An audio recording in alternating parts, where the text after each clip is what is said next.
The Yankee Clipper, now electrified, approaching the environs of New York, which means it will soon go underground because the tracks for miles proceed beneath traffic and beneath buildings of the metropolis. We pass into a subterranean world, a signal tower underground. Here more than 600 trains a day are guided in and out over the 107 tracks of Grand Central Terminal. 28 up H. 28 up H. 18 out C. 18 out B. 84 up B. 84 up E.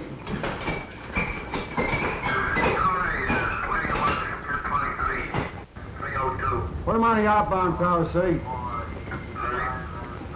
29 up I. 23 to way D. 23 to the way of D. Track G to track 40 with the Clipper. G to 40 with the Clipper.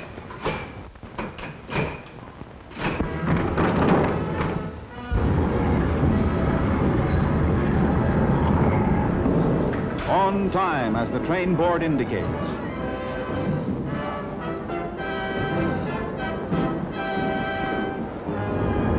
Here she comes, the Yankee Clipper. It's coming on the upper level.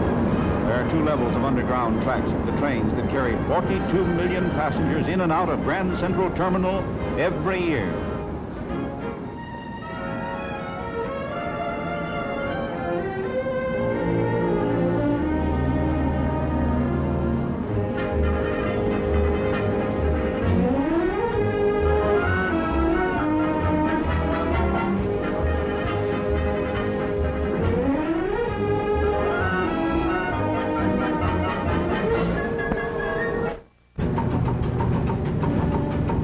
There's our boxed machine bound for Rio. From the flat car that brought it to New York, the railroad delivers the consignment on a lighter to its berth aboard the ship. The railroad owns 42 of those ungainly barges with the big derricks. They're strong and sturdy. Some of them can be loaded with 500 tons of freight.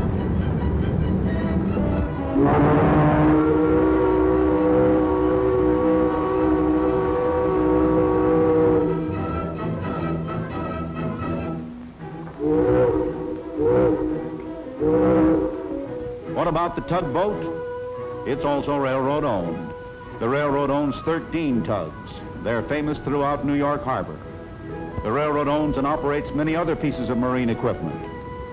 And so the case of machinery is on its way to be stowed aboard ship, and then south into the tropics, past the equator, to be put into service in the land of the Amazon. New England machines to modernize latitudes of jungle green.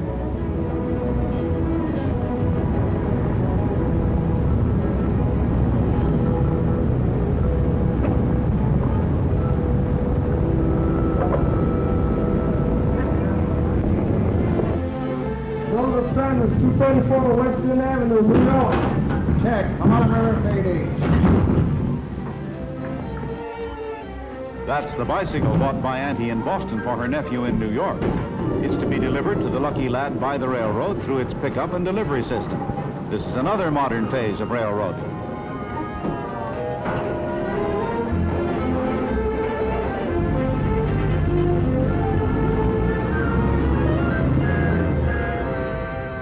This is a water gateway for the interchange of freight cars between railroads.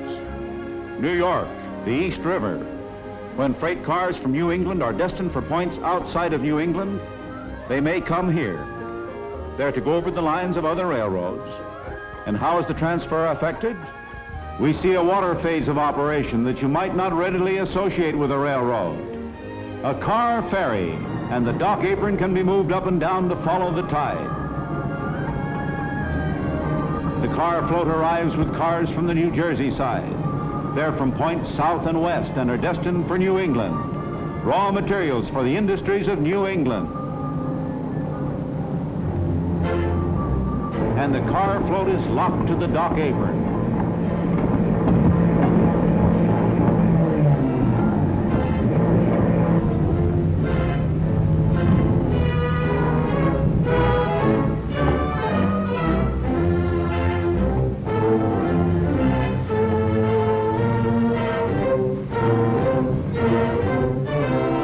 Heavily loaded steel freight cars roll onto the tracks of the float.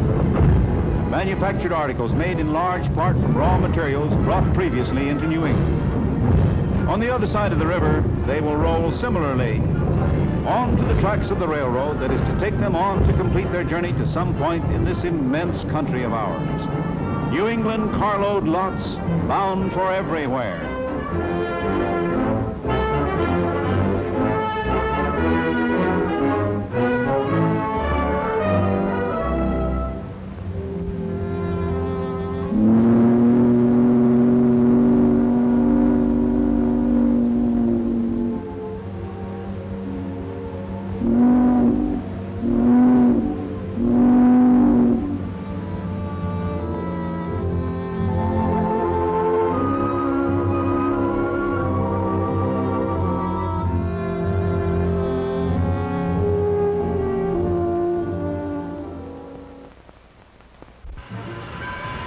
This is the New Haven Rail Gateway up in New York State. It's another point where railroads meet and where freight cars are interchanged. Those are cars loaded with merchandise for New England, raw materials and perishable food, packing house and dairy products from Chicago and Kansas City, oranges and grapefruit from California and Arizona, onions from Texas, meat from Sioux City.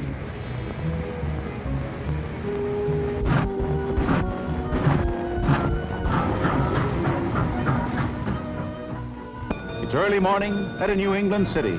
Freight cars full of fresh food. The beginning of the day, the right time for food distribution.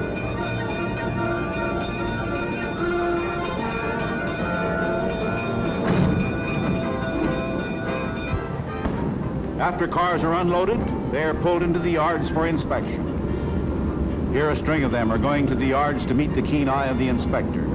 Cars are carefully inspected at regular intervals.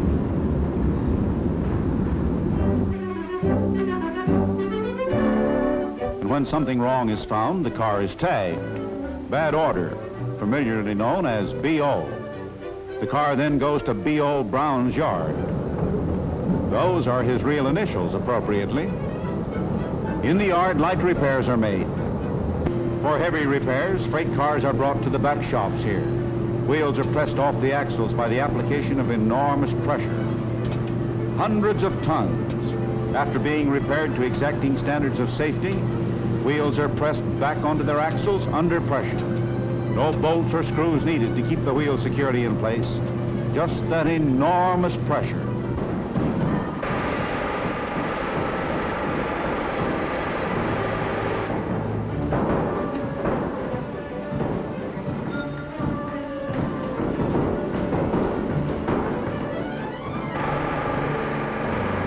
These pictures have shown us vast magnitudes of material and work. They have revealed to us a complicated industrial system in action, a system of many interlocking parts, operation and maintenance, passenger and freight, carload and less than carload lots, steam and electrification, light repairs and heavy repairs. All these coordinated with a perfection of timing, the many parts working together harmoniously, a giant clockwork of transportation, an American railroad. All this is typical of the industrial genius of America. It is an example of that world-important thing on which this nation and our brother nations must rely in a perilous war of worldwide scope. Our victory depends first of all on the American gift for making giant industrial systems of production and transport operate with an amount of efficiency that no other nation can match. Such is the larger meaning of these scenes of a great American railroad at work. The human factor is the true source of all the mechanical wonder. It is as New Haven President Palmer told us, people whose skill, devotion, courage, and strict adherence to the finest railroad practices have made possible this railroad's record of safety, efficiency, and progress.